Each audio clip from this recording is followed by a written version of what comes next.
So ngayon andito ako sa isang hardware store at naghahanap ng tile wall. I like that one. Tile wall para sa aking shower, sa aking tub surround. I like that one. May ano siya, may greenish accent. Gusto ko simple lang kasi lalagyan ko ng accent sa gitna. Gusto ko sanang bumili ng mga maliliit na tiles tulad niyan. But then it would take me forever to install them. Ito yung latest bathroom renovation ko. Mga maliliit na pebble tiles yung ginamit ko. Oh my gosh, ang hirap talaga. Maganda, but abutan ka ng muri-muri paggawa. So, yun na lang mga malalaking bibilhin ko. Kaya lang, kailangan ko ng accent.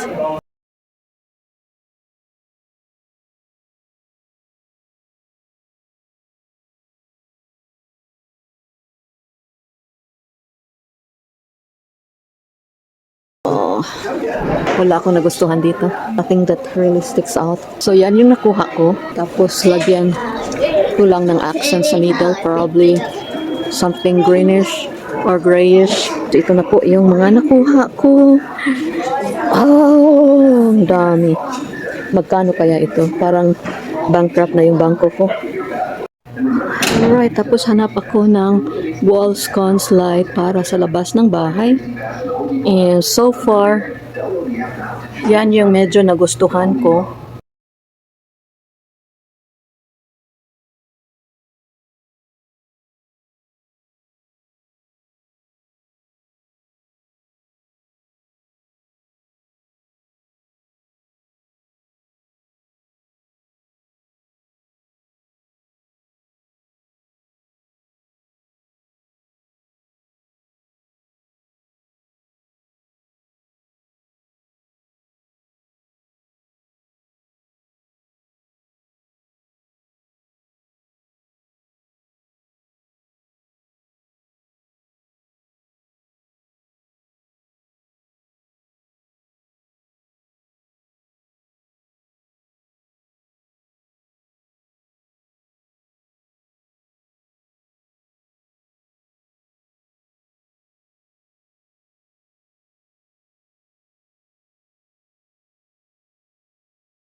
You can change it from red to green to purple, I guess. There is, yeah, natural.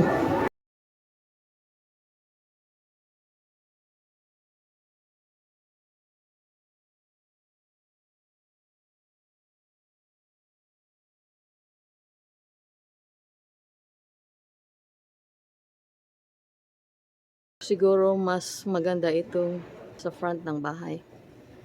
Okidoki. Okay, may nakita na ako. Ito po siya, oh. Ganda. Tapos, yan yung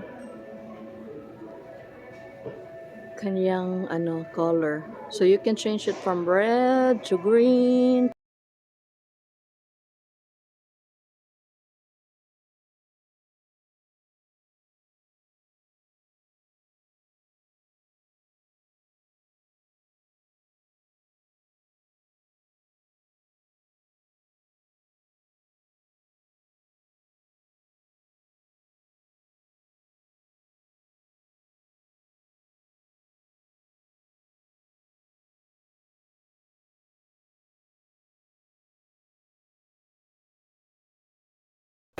Yeah. You had to pay for it. Yeah, I know. Yeah, he always makes fun of me. Who? You. Make fun of you. Make it why? She was throwing. Yeah, and then he tells me that I'm the boss, but then only in my dreams because they don't follow me anyway. I'm like 35 feet up in the air, and she's throwing rocks at me. Wow! Luckily, she couldn't hit me. She's just trying to hit the windows over her head. Because he was acting up on me, and so I throw him a stone, and then My lad, she throw another one. You know? I got down and stood in front of the big window. Throw another one. No. well, I know I couldn't hit him because he was like up high over there, but then it landed on the window. Oh my goodness. Can't tell kids nothing. How much $4.92. times 50? So that's like 4 times 10 equals 40 times how much? 100 and something. Oh, can we get a discount, contractor's discount? Did you hear that? What? Can we get a contractor's? Because we are getting so many here. Can we get? Contractor. Oh yeah, well then you have to go down to pro. Yeah, I'll go there. Yeah, go down to pro. Okay, Okay? all right. See, I told you. She tried to. Yes.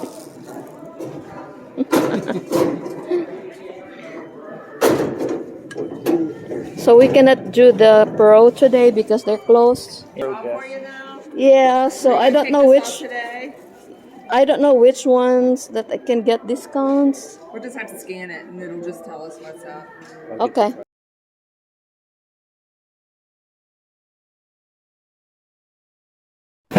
So that is 926.46, and I just have to tap. Where do I?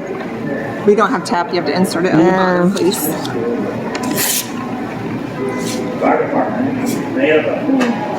Do not remove card. Grabing kusog ng ulan.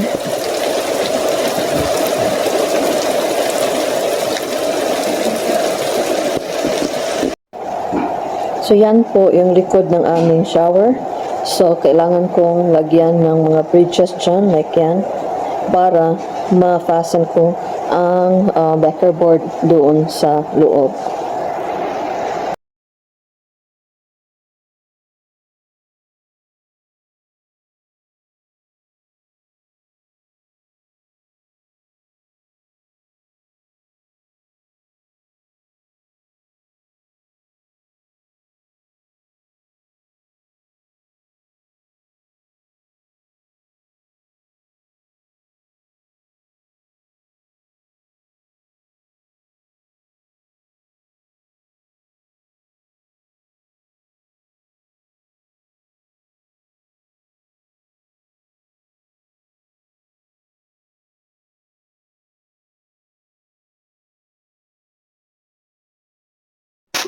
So ito po yung insulation na ginagamit namin, Pink Next Generation fiberglass R19. Dun sa mga renovations namin, R13 yung ginagamit namin. But ito is a few inches thicker, kaya R19. Tapos pag tingnan nyo, para siyang cotton candy, guys. Hallelujah! Yan, oh. At para talaga siyang mas softer pa siya sa cotton. Ang sarap-sarap talagang yakapin. Yes, sarap-sarap talagang yakapin, guys. Kasi napakalambot. However, be careful kasi glass yan, guys. Glass na parang dinikdik talaga ba, tapos minimix lang ng kung ano-ano. So, parang gusto kong humiga dito, kaya lang nako, pagbangon mo katning-kati yung katawan mo kasi papupuno ka ng glass. Yan, very enticing, tapos very deceiving yung niya, texture niya parang cotton candy, di ba? Pero ang sakit niyan, ang kati niyan kasi yun, pinupulbo na glass this is made of. So ito po yung ilalagay ko doon sa taas, pakita ko sa inyo. So yan na yung R19 na insulation na linagay ko all the way down. Kasi outside wall ito papunta doon sa labas. So kailangan lahat ng ito ay i-insulate before lagyan natin ng drywall at saka backer board here dito sa ating shower pan. So yan, hindi ko ma-install yung ating backer board dyan kasi i-inspectionin pa yung structure. So, kailangan pa talaga yan ma-inspect before malagyan na natin, ma-close na natin ang backer board so we can apply our tiles. So, yan na po ang magiging shower pan natin. Tapos, sisimintuhin ko yan dyan sa ilalim before lalagyan ng water barrier, and then cement again, mga 2 inches na cemento mortar, and then lagyan ng water barrier, lagyan ng drain dyan sa front. Tapos, sisimintuhin na naman ng another 2 inches ng mortar. Tapos, yung ano niya, yung form niya is parang pababa ba ng konti. Para pag mag-shower ka, dyan yung shower head, yung tubig, dadalusos dun sa ating drain. So, since kailangan ko pa i-figure out yung distance from there to there, hindi ko malagay itong backer board all the way down. So, pag na-install ko na lahat yung semento at saka yung water barrier and then another semento, then I will add, backer board until it reaches there. Okay, tapos medyo na short ako ng backer board, so lalagyan ko yan dyan. Tapos backer board dito, and backer board dyan, tapos dun sa pinakataas is drywall. And then, after that, doon na tayo magsa-start ng ating tiling. So, yan lang po. Yan yung dalawang mga ko, Superman. They really helped me a lot. Without them, oh my gosh.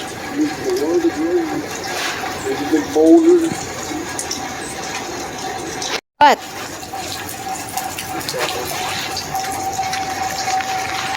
Yeah.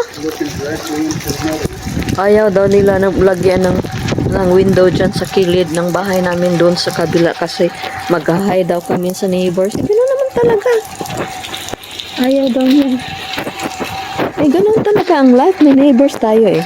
Yeah, that's fine.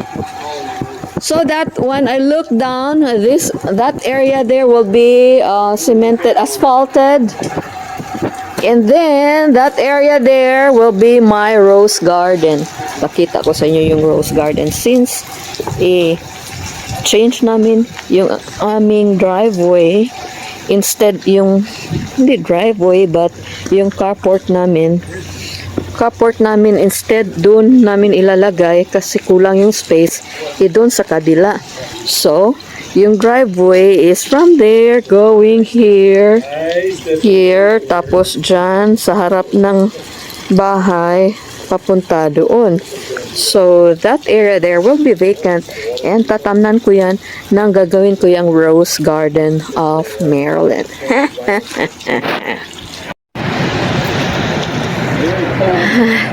Grabe ang ulan, buti na lang hindi masyadong malamig ngayon. So, siguro nasa 9 degrees Celsius ngayon dito sa Amerika. But yeah, hindi matatanggal yung ilong mo or tenga mo. But, ililibre kami ni Dan ng dinner dito sa Cracker Barrel. Woot, woot, woot. Guys, gusto ko talaga itong restaurant na ito kasi ang dami nilang mga home decors na mga items. Yan, oh. Yan talaga yung mga weakness ko. Yan. Hi, Snail. How are you, Snail? Yan, oh. Sparkling vodka. No. Yeah, dito talaga ako. Kaya lang, dito ako bumibili ng sometimes lang. Oh, there's a bumblebee. Dito ako bumibili ba ng mga what do you call this one? Home decors. Pero paminsan-minsan lang talaga. Pag gusto ko talaga. Kasi ang mahal-mahal ng mga home decors nila dito, guys. Kung may makita lang ako sa ukay-ukay, doon na lang ako sa ukay-ukay bibili. Pero, ay nako. Minsan hindi ko talaga mapigilan yung sarili ko ba. Kasi tingnan nyo naman, oh, ganda-ganda. If only I have money. My goodness, somebody stop me. Pero don't worry guys, wala akong nabili. Wala talaga akong nabili guys, kahit isa man lang kasi sinundo na ako ni Cory.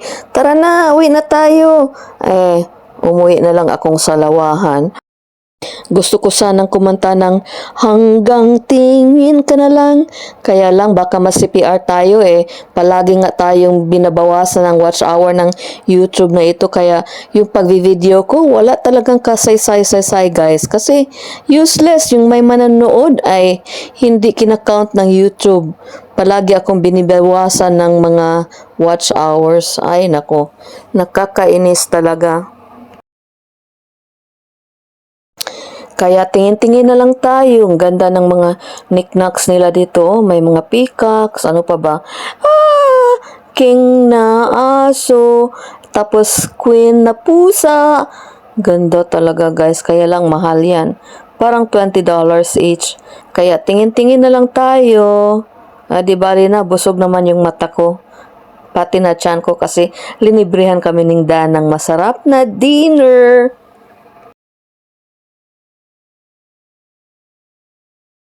Ito tunay talaga na cubic zirconia. Kaya lang yung metal niya is hindi gold. Gold-plated lang siya. Kaya pag ginagamit mo yan, magiging yellow yung kamay mo. Kasi gold-plated lang yan. Tapos, magkakaroon ka na ng allergy. Joke. Mga non-allergenic materials yung ginagamit nila dito. Kaya okay na rin. Ito guys, ang sasarap ng mga candies na ito. Nung umuwi kami doon sa Pilipinas, mga 2016 ata yun, ito yung mga candies na dinala ko. Tapos nagklase ako doon sa barangay gymnasium. Ginather ko yung mga batitot ng mga bata doon. Tapos nagkakandak ako ng klase. Yung subject ng klase namin is astronomy, particularly the solar system. Ang saya-saya talaga namin guys. Tapos ito yung mga premyo na binibigay ko sa mga bata para naman makatikim sila ng candies galing Amerika. Rooster. Naalala ko tuloy yung papa ko. Yung papa ko, pag-retire niya galing Hawaii, bumalik na siya sa Pilipinas. Tapos yung libangan niya is kada linggo, nag-ano siya, nag-cockfight siya. Mas cockfight in Tagalog. Yung tari yan sa Bisaya, nagtatari. Oh, I like that. So this reminds me of my dad. How much are you? Rooster lampshade. This reminds me of my dad. $70. Yun, papa ko nagtatari siya every Sunday.